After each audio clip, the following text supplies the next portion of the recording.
पत्रकार बंधुओं, आप सभी का इस प्रेस कॉन्फ्रेंस में स्वागत है। आज की जो प्रेस कॉन्फ्रेंस है, मैं बड़े दुखी हृदय से, दुखी मन से कर रहा हूँ। डेवलपमेंट शहर में हो, अच्छी बात है, होनी भी चाहिए। समय समय पर आबादी के बढ़ते हुए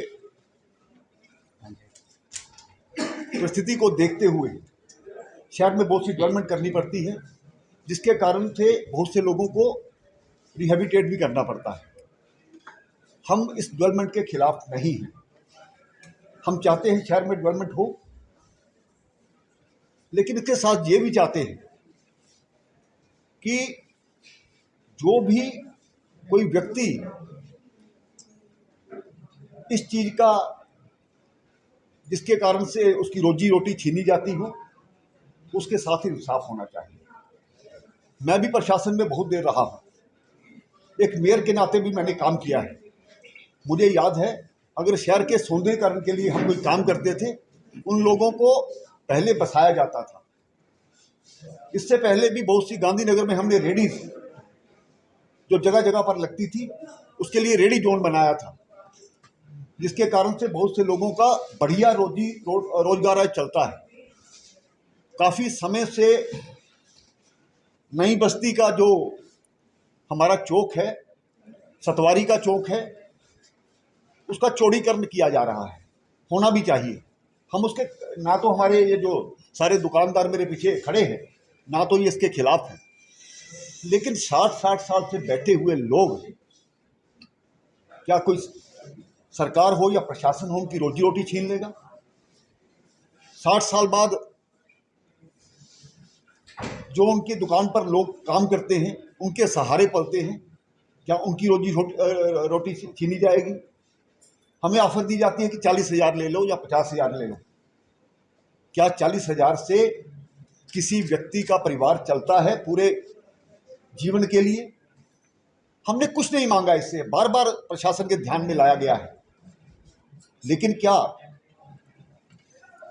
आप इन लोगों को जो 60 साल से बैठे हैं, हमारे पास कागजात हैं, जो अलॉटमेंट हुई है। कुछ लोग हैं जिनको किराया लगा हुआ है, लेकिन हमने बार बार प्रशासन से एक ही दुहाई लगाई है कि कम से कम इन लोगों को कुछ जगह दीजिए, 8-10 के कियोस्क ही दे दीजिए, इनको जगह दीजिए, ये अपने कियोस्क खुद बना लेंगे। लेकिन बार बार कहने पर ये कुछ, कल रात को आकर के नोटिस इनकी दुकानों पे लगा दिए गए, और आज इनको लास्ट दिन बता करके कि इनकी दुकानें तोड़ दी जाएंगी। मैं इसको इंसाफ नहीं मानता। एक तरफ भारत सरकार की तरफ से बहुत से इनिशिएटिव लिए जा रहे हैं हाउसिंग पर हाल, जिन लोगों के पास मकान नहीं है, हम उनको मकान दे रहे हैं। वो लोग जो पूरे हाईवे पर बसे हुए हैं, उनको अच्छा मुआवजा दिया गया है। और जो यहाँ तक कल मुझे जो नोटिस आया है, उसको मैं ये बताना चाहता हूँ। नोटिस में लिखा गया है, इसमें लिखा गया है, Delhi Amritsar Katra express highway Fehling which further action in this regard which will be initiated under the provision of national highway act. एक तरफ तो मैं ये मानता हूँ, कुजवानी से जो रास्ता कटरा की तरफ से चला गया एक्सप्रेस हाईवे, तो वो है। अगर ये इसको भी आप उसका हिस्सा मानते हैं, तो इन लोगों को, जिन्होंने कुल मिलाकर के 11 मरले, जिसमें से 39 लोग अपनी रोजी रोटी के लिए बस जाते हैं। सरकार लोगों के द्वारा चुनी जाती है, लोगों की सरकार होती है, लोगों के द्वारा बनाई जाती है।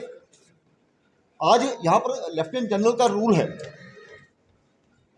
लेफ्टिनेंट गवर्नर का रूल है, लेकिन हम उनसे उम्मीद करते हैं, चीफ सेक्रेटरी हमारे जम्मू के हैं, हम उनसे उम्मीद करते हैं, क्या इन पर कोई नई पॉलिसी नहीं बन सकती?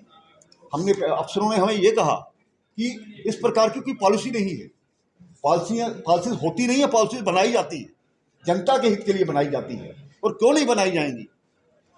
आज मैं ऐसी सैकड़ों जगह देख सकता हूं जहां पर लोगों ने, जो बड़े बड़े लोग हैं, बड़ी बड़ी बिल्डिंगें बना करके बैठे हुए हैं, जहां पर इंक्रोचमेंट हो रही है।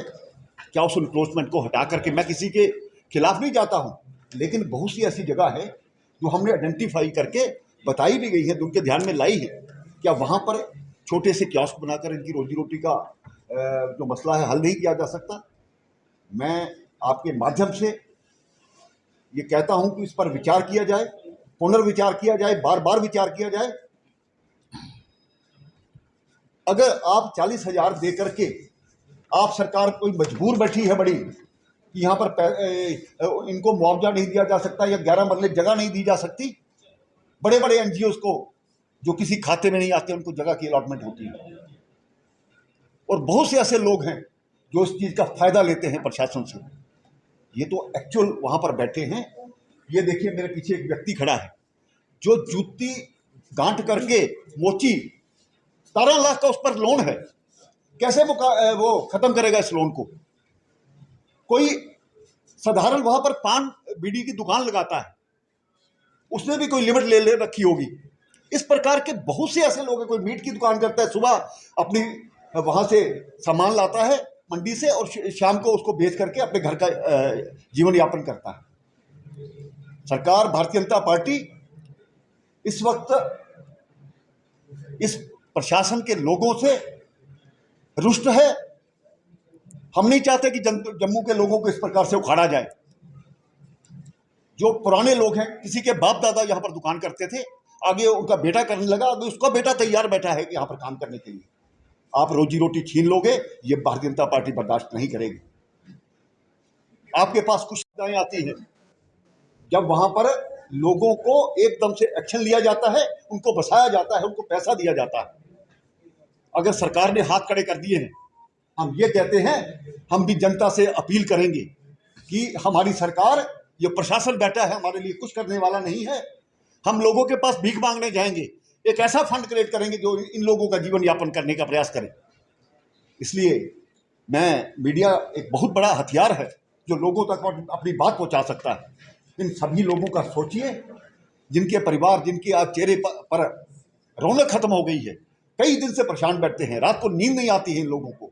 तब इनकी सामान और प्रशासन इनका सामान उठा करके बाहर फेंक देगा, ये कर देगा, वो कर देगा। ये कोई अच्छी बात नहीं है। मैं फिर हाथ जोड़ करके निवेदन करता हूं सभी अपने लोगों के लिए कि कम से कम होश करिए, सिर्फ जोड़ करके बैठिए, कुछ ऐसा तरीका निकालिए, कोई ऐसी पॉलिसी बनाइए जो जनता के हित में हो, ना कि जनता के खिलाफ हो।